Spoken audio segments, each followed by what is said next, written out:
আল্লাহু আল্লাহ। দিন ইসলাম টিভি আলোর পথ। মসজিদের ভেতরে বেশি সময় থাকা কঠিন, কিন্তু অনেকে আছে বাজারে সকালবেলায় যায়, 3টার সময় আসে, কঠিন হয় না, কোনো কাম নাই, এক এক দোকানে বসে একটা করে ফ্রি চা খায় আর দোকানে টিভি আছে, এটা দেখে। আপনাদের এলাকার কথা বলতেছি, আপনাদের এলাকায় আছে এরকম এরকম পরিবেশ? এইরকম পরিবেশে দেশটা ছেয়ে গেছে। গুনাহের পরিবেশ বেশি, আর মানুষও যেন গুনাহের পরিবেশে বসে থেকে তৃপ্তি পায় বেশি। ইমানি এত ধস মুসলিম মিল্লাতের এসেছে যে গুনাই প্রিয়, ইবাদত অপ্রিয় হতে শুরু করেছে, ইবাদতের পরিবেশও এখন কমে গেছে। এই যে সময়টাই ইবাদতের পরিবেশে রইলেন আপনি, আমি রইলাম, এইটুকুনি কাজে লাগবে। যে বসে আছেন ইবাদতের পরিবেশে, যে সময়টা কাটতেছে এখন গুনাহমুক্ত, এই টাইমটা কি মুক্ত? গুনাহমুক্ত। এরপরেও এখনো ইবাদতের পরিবেশগুলো এত আক্রান্ত যে ইবাদতের পরিবেশেও গুনাহমুক্ত থাকা কঠিন। এখন মোবাইল ক্যামেরা আছে, মোবাইলে ফেসবুক আছে, ইন্টারনেট জগৎ খুব উন্নত। মুলতাজমে যায় গুনাহ করে। মুলতাজম মানে বাইতুল্লাহ শরীফের হাজরে আসওয়াদ কালা পাথর আর দরজার মাঝখানের যে জায়গাটায় কেউ দোয়া করলে ওই দোয়া সাথে সাথে কবুল হয়। এমনকি কোনো কোনো ঐতিহাসিক লেখে ওখানে যদি কোনো কাফেরও দাঁড়ায় দোয়া করে তো ওখানকার দরখাস্ত আল্লাহ তাআলা ফেরত দেন না। এইরকম একটা জায়গা। এখন মানুষ ওইখানে দাঁড়ায়ও গুনাহ করে। আমি দেখছি নিজের চোখে যে স্বামী দাঁড়ায় নিছে আর বউ ছবি তুলতেছে। বলছি না বিবি বিবি, স্বামী স্ত্রী হয়ে গেছে, তো মুলতাজমে দাঁড়িয়ে আছে স্বামী, আর বিবি কি করতেছে? স্বামীর ছবি তুলতেছে। কোথায় দাঁড়ানো? হ্যাঁ, বাবু সালাম দিয়ে ঢুকতেছি, নবীর রোজায় সালাম আলকে দিবে না? সালাম দিব তো, এইটা না দিয়ে ওইখানে সেলফি দিতেছে। শত শত হাজার হাজার মানুষ এখন বরকতি জায়গায়ও পাপের কাজ শুরু করেছে। মসজিদের ভেতরে বসে বসে ফেসবুক চালাচ্ছে, ওয়াজের মাহফিলে বসে আছে কিন্তু অন্য কাম করতেছে। এইগুলো আমাদের বর্তমান হালাত। অথচ আমাদের হায়াতের এই মূল্যবান সময় কখন শেষ হবে কারোর জানা নাই। এই পাশে কবরস্থানের পাশ দিয়ে হেঁটে এলাম, যখন হাঁটলাম তো ভাই মাহমুদের হাত ধরে দুইজন হেঁটে আসতেছিলাম।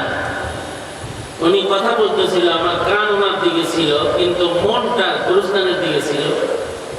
মনে হচ্ছিল যেন যে ওরা যেন ডেকে বলতেছে, ওগুলো যা বলো আমরা ওদের মতন ছিলাম, এথায় আমরা আসি, ওরাও আসবে এখানে, খবর দাও কি। ভাবনার দুনিয়া, মানুষ কত কিছু ভাবে না, দুনিয়াটাতেই ভাবা। আমি যখন আসতেছিলাম তা আমি ভাবতেছিলাম, আর মনে হইতেছিল যে কবরবাসী বলতেছে ওইখানে আমাদের কিছু আপনজনেরা বসেছে, ওদের গিয়ে বলো আমরা ওদের মতো জমিনের উপরে ছিলাম, আজ নিঃস্ব অসহায় এক একাকিত্বের জীবন আমরা গুরুস্থানে আসি, ওদের কিন্তু আসতে হবে এখানে, ওদের তওবা করতে বলো। মনে হয় যেন এমন আহ্বান করতেছে।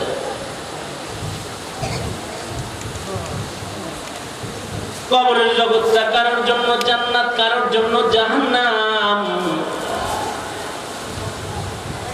এই গোরস্থানের মাইয়িতরা কেউ কেউ দুনিয়ার জীবনে হায়াত কাজে লাগায় নাই, তো তাদের কবরে আগুন জ্বলতেছে। আবার যারা হায়াতের মূল্য দিয়েছে, ইবাদত আর বন্দেগীর দ্বারা নিজের হায়াতকে সুসজ্জিত করেছে, তাদের কবর জান্নাতের বাগান হয়ে গেছে। এই জগৎ থেকে আর একটা জগতে দাঁড়াবো, ময়দানে মাহশারে, হাসরে, আল্লাহর আদালতে। সেদিনও আমাদের হায়াতের মূল্যবান সময়ের হিসাব আল্লাহ তাআলা আমাদের কাছ থেকে নেবেন। যদি আমরা সফল হই তো জান্নাত খুলবে, আর আমরা যদি আমাদের হায়াতের মূল্যবান সময়ের হিসাব যদি গড়বড় দিয়ে দিই, গুনার পালা যদি ভারী হয়ে যায়, তাহলে কিন্তু জাহান্নামের আগুনের ভেতরে পড়তে হবে। এই যে একটা ফিকির, এই ওয়াজ নসিহত, এই ইলম কালাম, এই দাওয়াত ও তাবলীগ, এই পীর সাহেবদের মেহনত, সব কিছুর মূল মাকসাদ হলো ফিকরে আখিরাত মানব হৃদয়ে প্রবেশ করানো, তাদেরকে আখিরাত স্মরণ করায় দেওয়া।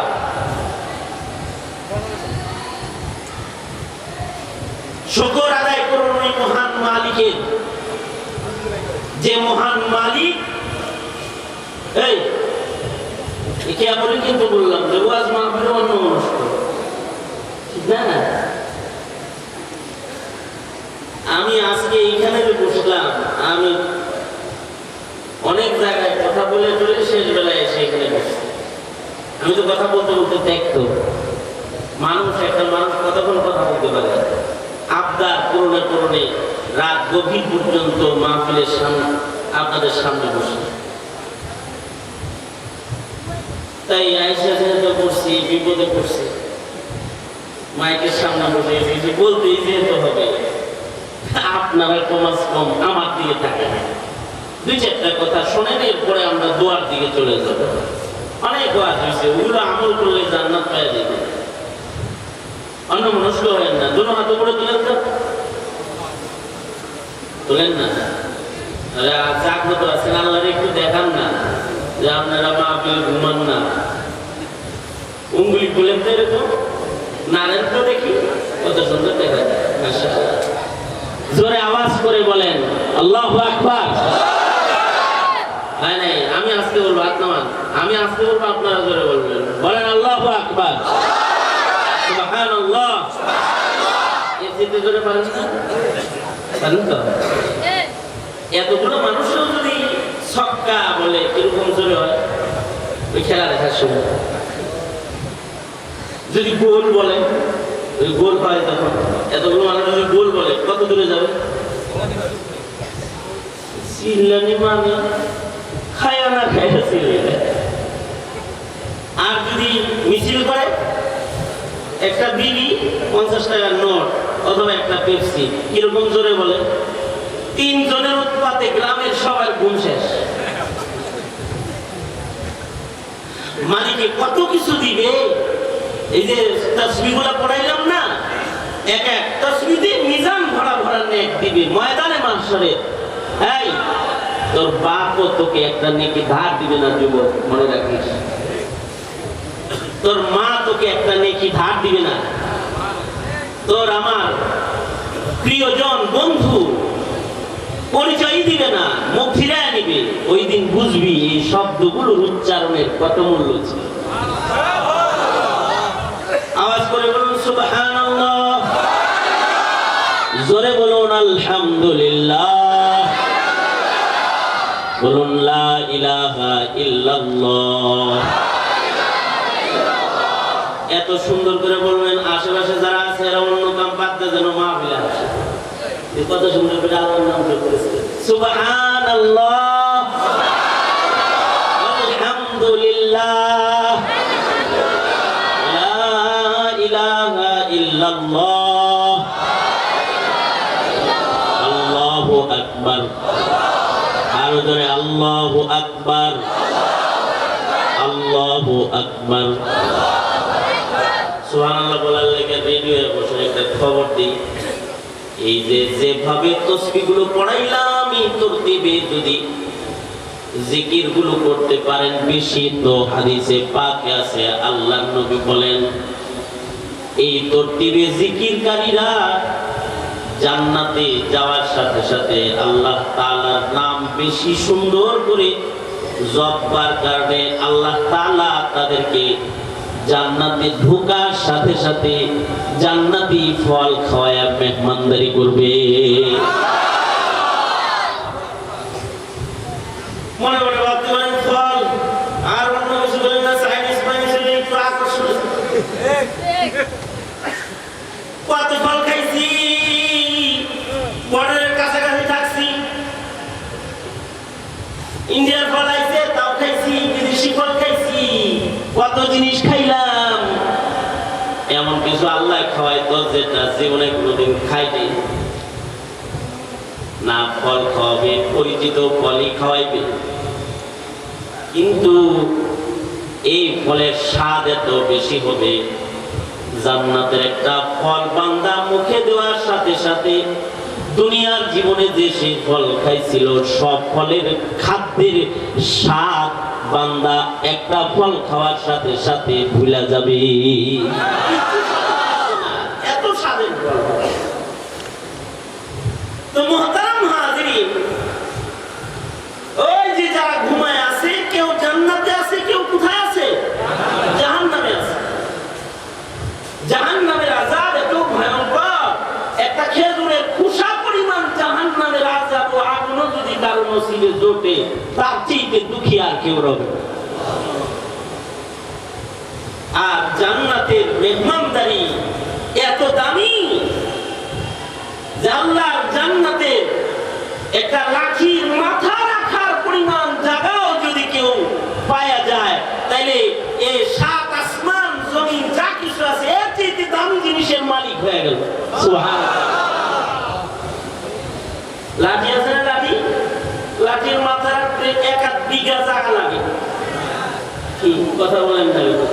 মানে লাঠির যে মাথা, যে ভর দেয়, যে এই মাথা কোন রাখতে কিরকম জায়গা রাখবে? 1 ইঞ্চি 2 ইঞ্চি, এই তো এই 1-2 ইঞ্চি জায়গাও যদি কেউ জান্নাতে পেয়ে যায়, তাহলে এই 1-2 ইঞ্চি জান্নাতি জায়গার মূল্য এই দুনিয়া আর দুনিয়ার ভেতরে যা আছে সব দিয়েও আদায় করা সম্ভব হবে না।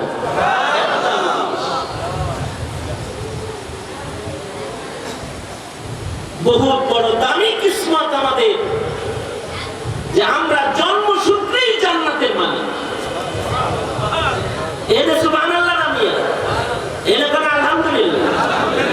আওয়াজ করে বলেন আলহামদুলিল্লাহ, জোরে করে বলেন আলহামদুলিল্লাহ। জন্মসূত্রেই কিসের মালিক? জান্নাতের মালিক। এই যে বাপ মুসলমান, মা মুসলমান, মুসলিম ঘরে আমাদের জন্য।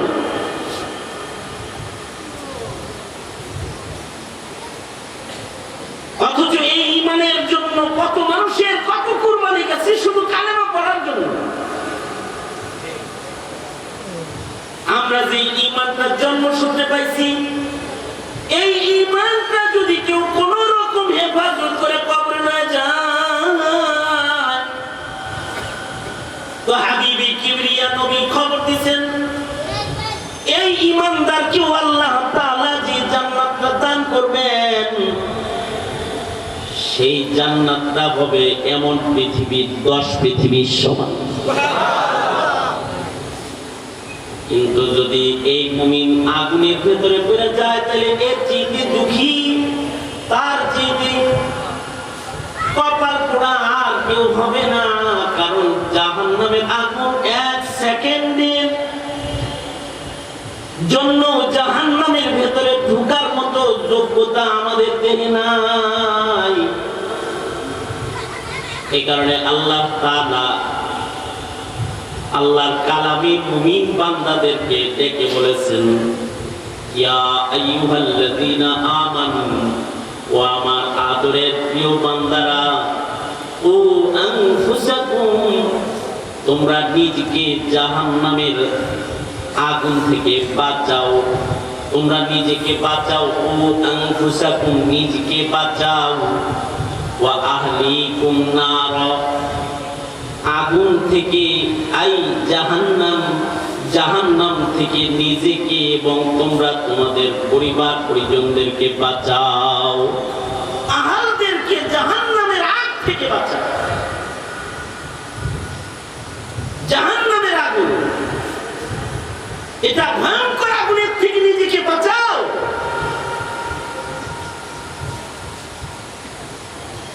আল্লাহর কালামে আল্লাহ তাআলা জাহান্নামের আলোচনা আগুন শব্দ দিয়ে করেছেন। হাদিস শরীফে আল্লাহর রাসূল আগুন শব্দ দিয়ে জাহান্নামের আলোচনা করেছেন। কারণ জাহান্নাম এমন নিকৃষ্ট জায়গা যে জাহান্নামের ভেতরে এক জাররা জায়গা এমন নাই যেখানে আগুন নাই। এত নিকৃষ্ট জায়গা, যার নিকৃষ্টতা সম্পর্কে আল্লাহ বলেন ইন্নাহা সাআত মুস্তাকাররাও ওয়া মুকামা। ব্যবহারের ব্যাপারে জাহান্নাম, অবস্থানের ব্যাপারে সর্বনিকৃষ্ট, এর চেয়ে নিকৃষ্ট আর হয় না। কারণ এর পুরাটাই আগুন দিয়ে ভরপুর।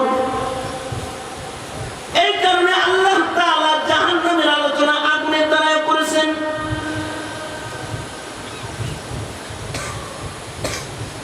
আল্লাহ তাআলা জাহান্নামের আগুনের ভয়াবহতা চিনাইতে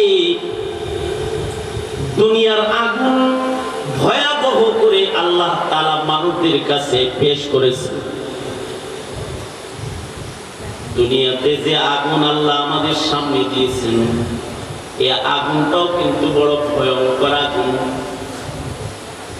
দুনিয়ার আগুনের ভেতরেও তো থাকার কায়দা নাই।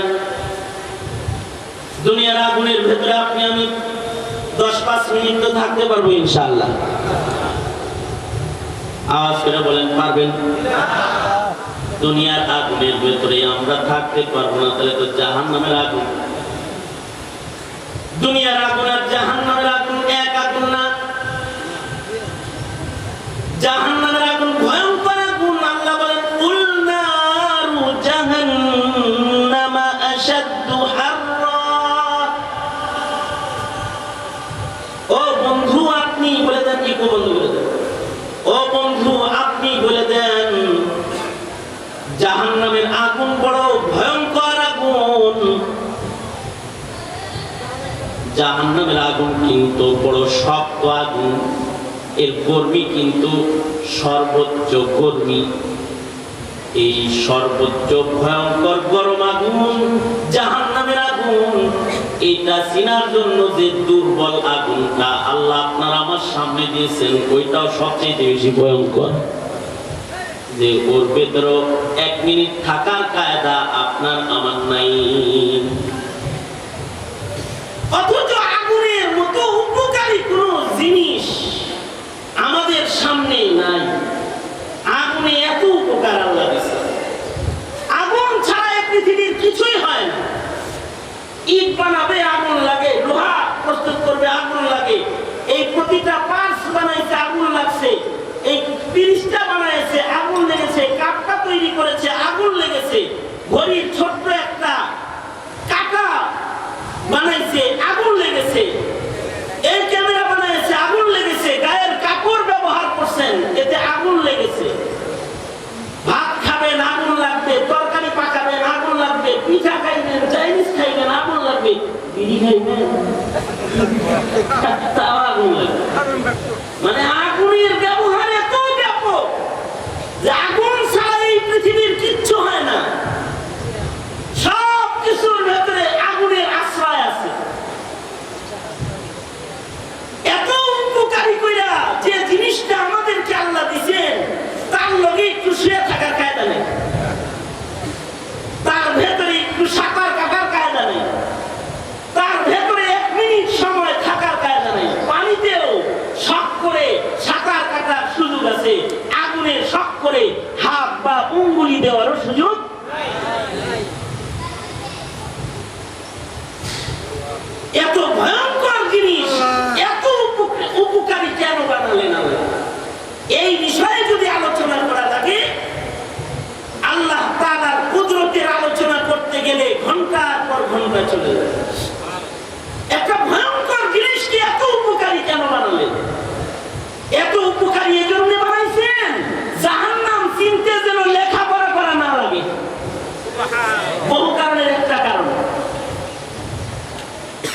কারণ আগুন চিনতে কোনো লেখাপড়া লাগে না, আগুন পাগলেও চিনে।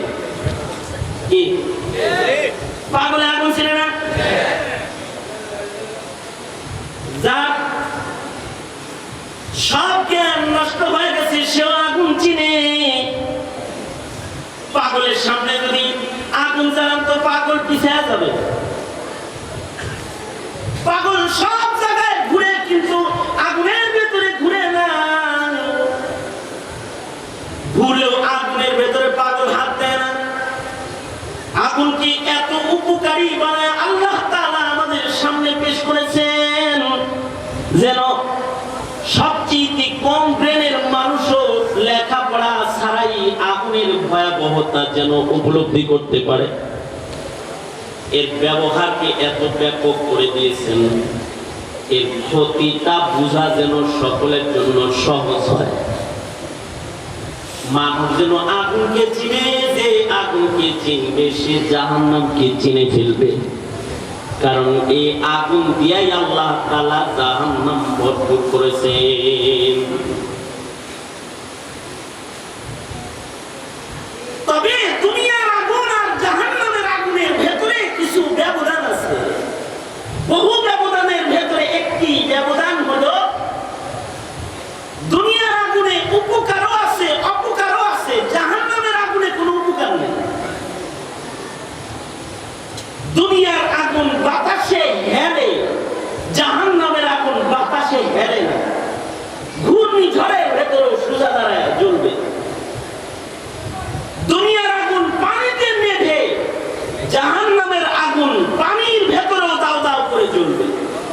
হাদিসে আছে পাপিষ্ঠ মানুষের গায়ের ঘাম আর চোখের পানিতে জাহান্নামে বন্যা হয়ে যাবে। এই বন্যার চোখের বন্যার পানির ভেতরেও জাহান্নামের আগুন দাও দাও করে জ্বলতে থাকবে, পানির ভিতরেও জ্বলবে।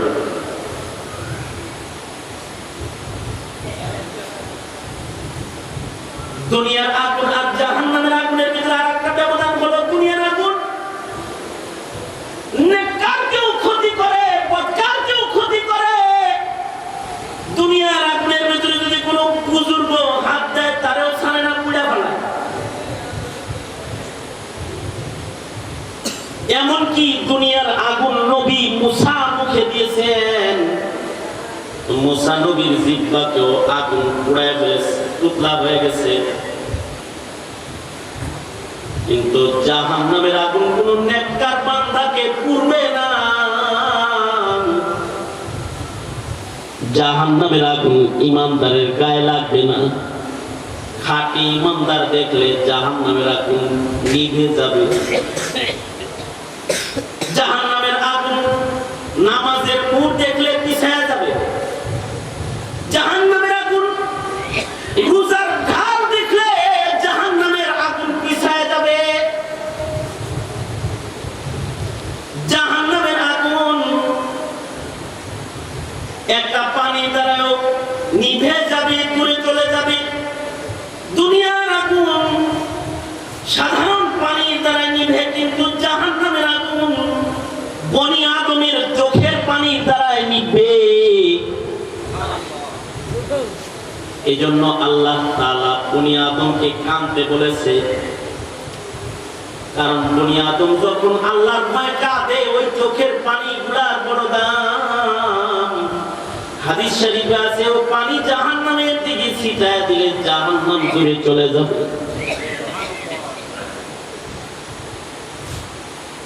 এই কারণে আল্লাহ তাআলা বান্দাকে কাঁদতে বলছে বেশি, যে কাঁদো বেশি, হাসো কম। কিন্তু আমাদের অবস্থা হলো আমরা হাসি বেশি, কাঁদি কম। টিভি দেখতে যাওয়া হাসতেছে, গান শুনতে যাওয়া হাসতেছে, বাজারে হাসতেছে, পার্কে হাসতেছে, কোন জায়গায় রুনা জারি এখন আর নাই। এমনকি লাশের পাশে দাঁড়ায় সেলফি দিলে হাসতেছে, গুরুস্থানের ভিতরে লাশ নামায়ও হাসতেছে, গুরুস্থানে লাশ কবরে নামায় বাদ ধইরাও সেলফি তুলতেছে। মানে কান্না নাই, কান্না বিদায় নিয়েছে হাসি দিয়া। হাসি আর হাসি, আনন্দ আর আনন্দের আসর দিয়া যেন জমিন ভরে গেছে। নিত্য নতুন হাসি, বিভিন্ন অনুষ্ঠান আগমন করতেছে। ফাহেসা কথা শুনে শুনে হাসতেছে, শান্তি পেয়ে কানের মধ্যে ইয়ারফোন লাগায় অন্ধকারে দাঁড়ায় দাঁড়ায় হাসতেছে। পদ্মা পার হইতেছি, শরীয়তপুর যাবো, দেখি পানির দিকে তাকায় তাকায় একটা হাসে। বাবা দিনে ধরল কাছে যায়, হাতে বললাম রে ভাই ওইদিকে তাকায় হাসিস কেন? আরো হাসি। পরে বললাম কি হয়েছে? আমি দোয়া কালাম করে ফোন শুরু করছি। না হুজুর, হারুনকে যা শুনতেছি অনেক আগের কথা। পরে দেখি পকেটের ভিতরে টেপ রেকর্ডার আছে আর কানের ভিতরে ইয়ারফোন আছে, শুনতেছে হারুনকে যা আর হাসতেছে অনেক আগের কথা। হসপিটালে ওয়েটিং এ পয়সা পেয়েছি, ডাক্তার দেখানোর সিরিয়াল সব, কিন্তু অসুস্থ রোগী, কিন্তু এর ভিতরে ইয়ারফোন লাগানো হাসতেছে, আমি পাশে বসা।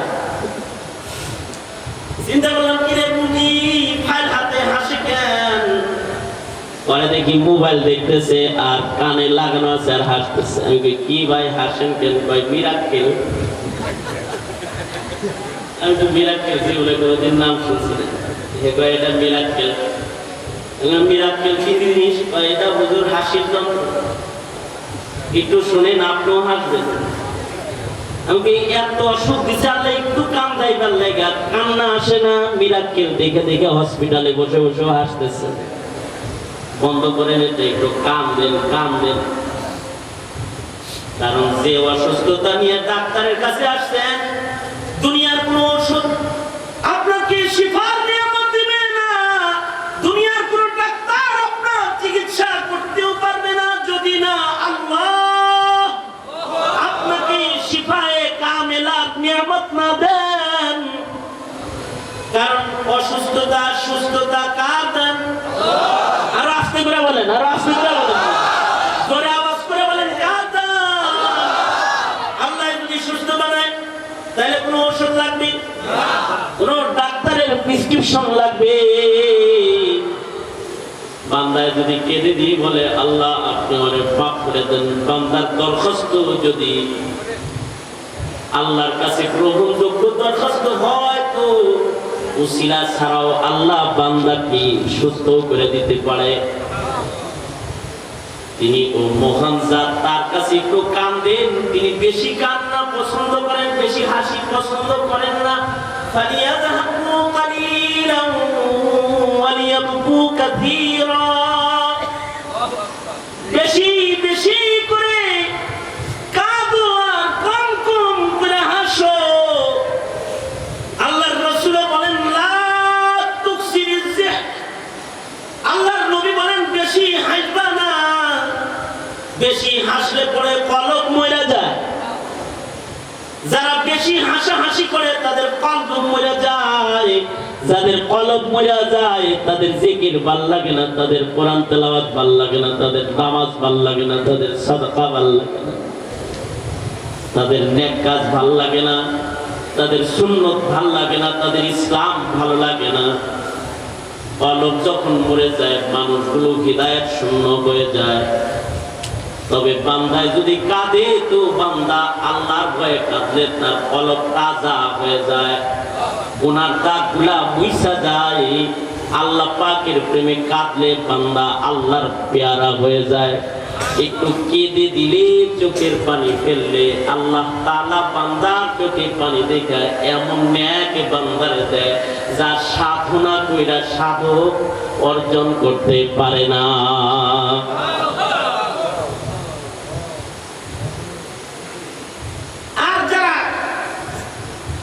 বেশি হাসে যারা, শয়তানের কাছে যায়। চিন্তা করে মোটামুটি শয়তান আমার মতো সেম সেম সবসময় ফুল স্পিডে থাকে, শয়তান মনে করে। যারা বেশি কাঁদে শয়তান ওদের দোস্ত হয়ে যায়, ওদের আর ক্ষতি করে না, উপকার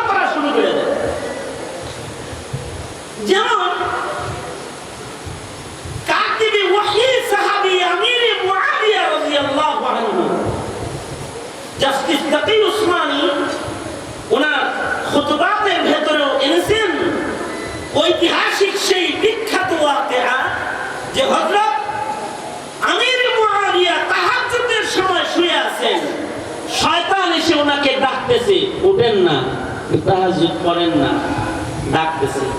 সুবহানাল্লাহ বলেন না, আপনাদের তো নামাজে শয়তানে ডাইকা দেয় নাকি বলেন? আমাদেরকে ডাকবে, কিন্তু আমির মুআবিয়া রাদিয়াল্লাহু আনহুকে নামাজের টাইমে শয়তান ডাকে। আমাদের সবার সাথে কিন্তু একটা একটা শয়তান আছে। হাদিসে আছে, আল্লাহর রাসূল বলেন প্রত্যেক মানুষের সাথে শয়তান আছে।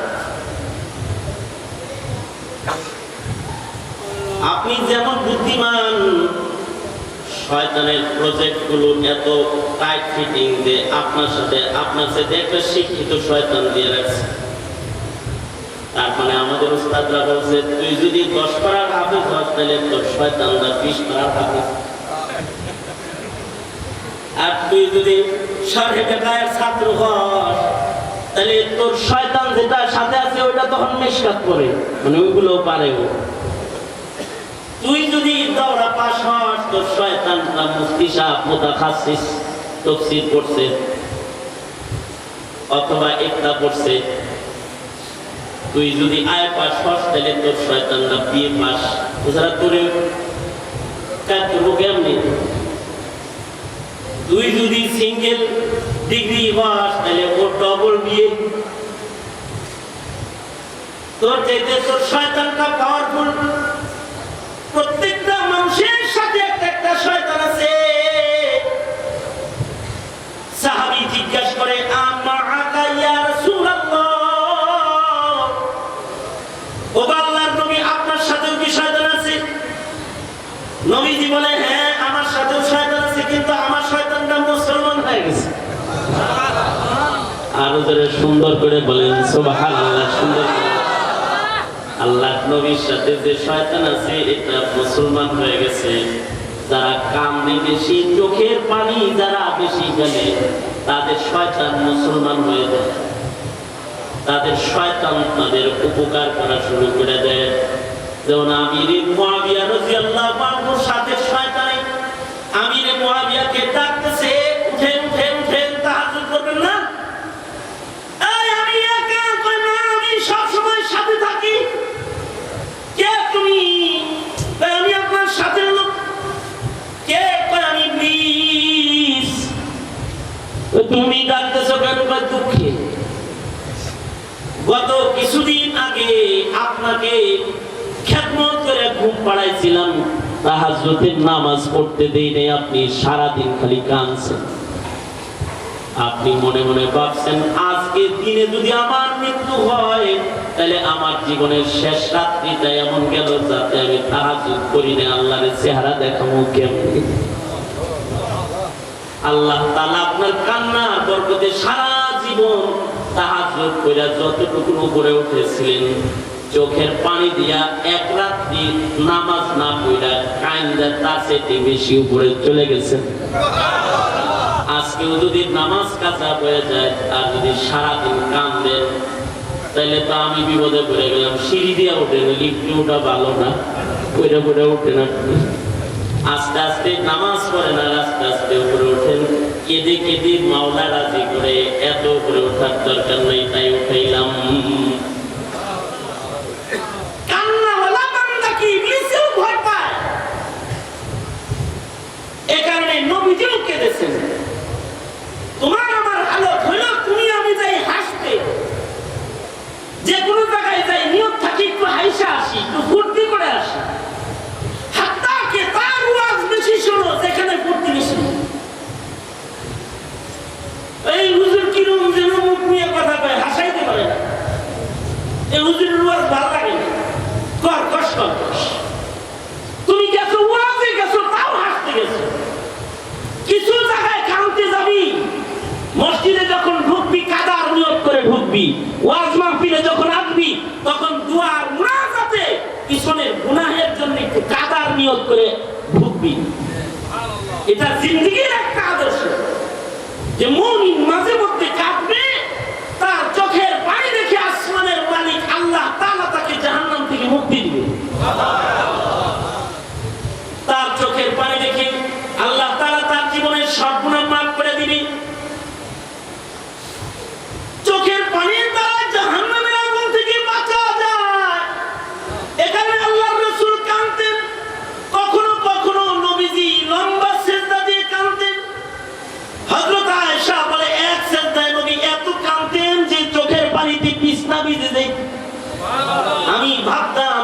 চোখের পানি পড়ে গেছে, কিন্তু উঠে দেখি আল্লাহর রাসূলের চোখের মশক থেকে পানি পড়তেছে।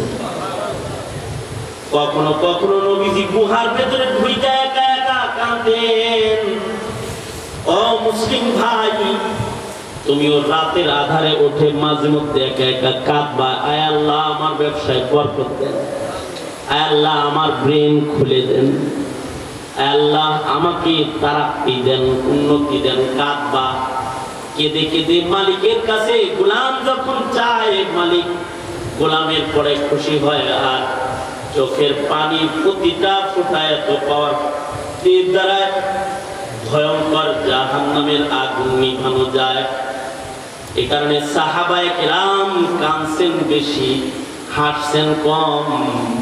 এই উম্মতের মুসিবত বেশি হওয়ার কারণ হলো এরা হাসে বেশি, কাঁদে কম। তো মুহতারাম হাজিরিন, জাহান্নামের আগুন থেকে বাঁচতে একটু রুনাজারির আদত করুন।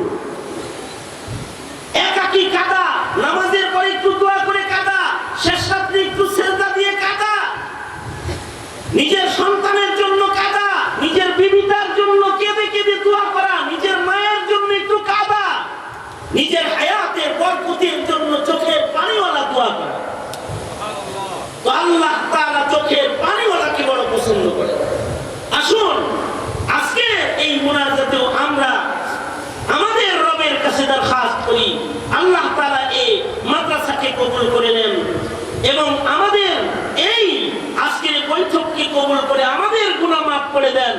ওই কবরবাসী যারা ঘুমিয়ে আছে, যাদের আযাব আছে, তাদের আযাবকে আল্লাহ তাআলা সরায় নেন। আমরা কবরের যাত্রী, আমাদের আল্লাহ জান্নাতি হিসেবে কবরে ডেকে নেন। যেদিন কবরে যাব সেদিন যেন জাহান্নাম থেকে মুক্তি পেয়ে কবরে যেতে পারি, আল্লাহ আমাদের তৌফিক দেন। সবাই সবার জন্য দোয়া করি, দেশবাসীর জন্য দোয়া করি, আল্লাহ সবাইকে কবুল করে নেন। আলহামদুলিল্লাহি রাব্বিল আলামিন, ওয়াসসালাতু ওয়াসসালামু আলা সাইয়্যিদিল আমবিয়া ওয়াল মুরসালিন মুহাম্মাদি ওয়া আলা আলিহি ওয়া আসহাবিহি আজমাইন। আল্লাহ ডাক্তার সাহেব তো অনেকটা খাস বান্দা, জেনারেল শিক্ষিত, কিন্তু উলামাদের সোহবতের বরকতে দিনের মায়া কলিজাটা ভইরা গেছে। আল্লাহ ইয়া আল্লাহ, দিনের দরদে এলাকার নারীদের দিন শিক্ষার জন্য মাদ্রাসা করেছে।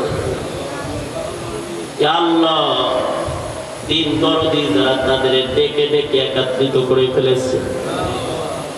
এলাকাবাসী ভক্তি শ্রদ্ধা সহকারে এই গায়ে মানুষগুলো দিনের মুহাব্বতে মাহফিলে বসে গেছে। আল্লাহ, মাঝরাত্রি হয়ে গেছে, সবাই মিলে তোমার কাছে দুইটা হাত বাড়ায় ধরেছি। মালিক, জিন্দেগীর সব গুনাহের জন্য তোমার কাছে অনুতপ্ত লজ্জিত হয়ে মাপ চাই। আমাদের জীবনের সব গুনাহ মেহেরবানি করে তুমি মাফ করে দাও। আল্লাহ, জেনে না জেনে অন্ধকারে আলোয় গোপনে প্রকাশ্যে যত পাপাচার করেছি তুমি ক্ষমা করে দাও। এই মাহফিলের জন্য যারা শ্রম দিয়েছে তাদের শ্রমগুলো কবুল করে নাও। ভাই মোহাম্মদকে নিয়ামাল বদল তুমি দান করো। আল্লাহ, যারা এখানে আলোচনা করেছেন, যারা মেহমান হয়ে এসেছেন, তাদের জিন্দেগিতে তুমি বরকত দিয়ে দাও। ও বরকত ওয়ালা মালিক আল্লাহ, সারা দুনিয়ার মুসলমানদের নাজাত আর শান্তি দিয়ে দাও। মাজলুমদের জন্য মদদ পাঠায় দাও। কাশ্মীর, ফিলিস্তিন, আফগানিস্তানের মুসলমানদের নাজাত দাও। বারবার মুসলমানদের মুক্তি দিয়ে দাও। রব্বুল আলামিন, আয় মালিক হিন্দুস্তানের ইয়া আল্লাহ মাজলুম মুসলমানদের জন্য মদদ নুসরত করো, মদদ পাঠায় দাও। রব্বুল আলামিন, আমরা যারা এখানে বসেছি, আয় রব্বুল আলামিন, কার কি হাজাত, কার কি জরুরত তুমি জানো। সবার নেক হাজাতগুলো মেহেরবানি করে তুমি মিটায় দাও। আল্লাহ, আয় রব্বুল আলামিন, পাশে কবরস্থান রয়েছে, কত মাইয়েতেরা এখানে ঘুমায় রয়েছে। এই গুরুস্থানে কারোর মা ঘুমায় রয়েছে, কারোর বাপ ঘুমায় রয়েছে, কারোর ভাই ঘুমায় রয়েছে, কারোর বন্ধু ঘুমায় রয়েছে। এখানে যারা হাত তুলেছে আল্লাহ, অনেকে নিজের হাতে নিজের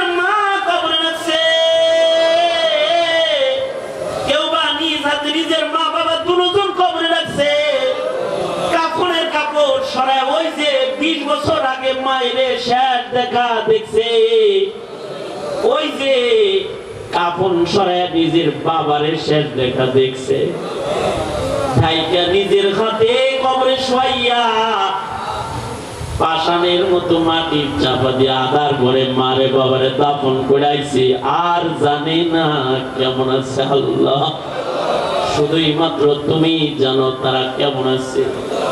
রব্বুল আলামিন যাদের পিতামাতা অন্ধকার কবরে চলে গেছে, তাদের মা বাবার কবর গুলো আল্লাহ তুমি জান্নাতের বাগান বানায় দাও আল্লাহ। রব্বুল আলামিন যাদের পিতামাতা আছে হায়াত বানায় দাও। সুদূর বাংলার এক প্রান্ত হতে আমাদের সালাম এই মুহূর্তে মদিনা ওয়ালার রওজার ধারে পৌঁছায় দাও আল্লাহ। আয় রব্বুল আলামিন, আয় মালিক, জানি না কোন দোকানের কাপড় আমাদের জন্য রেডি হয়ে গেছে, কোন সবের বাসনা জানি পেয়েছে, কখন জানি মসজিদের কোনার পালকি বাড়ির দুয়ারে দাঁড়ায় যায় আল্লাহ। কবরের পালকি পাঠানোর আগে কামেল মুমিনের দপ্তরে আমাদের নাম তুমি উঠায় দিও আল্লাহ। আল্লাহ তোর এলাকাবাসীর মাফ করে দাও আল্লাহ, পুরাদের আবু বকর বানায় দাও। প্রত্যেকটা যুবকের জওয়ানি তোমার কাছে আমানত দিয়ে গেলাম আল্লাহ। যৌবনের গুনাহ থেকে হিরেখণ্ড এই যুব সমাজকে তুমি রক্ষা করো আল্লাহ। পর্দার আড়ালের মা বোনদের হযরত ফাতেমা খাদিজাতুল কুবরা বানায় দাও। সারা দুনিয়ার মুসলমানদের নাজাত আর মুক্তি দাও। এই মাদ্রাসাকে কবুল আর মঞ্জুর করে নাও আল্লাহ। সুবহান ربك رب العزة عما يصفون وسلام على المرسلين والحمد لله رب العالمين آمين آمين آمين برحمتك يا أرحم الراحمين. السلام عليكم ورحمة الله وبركاته.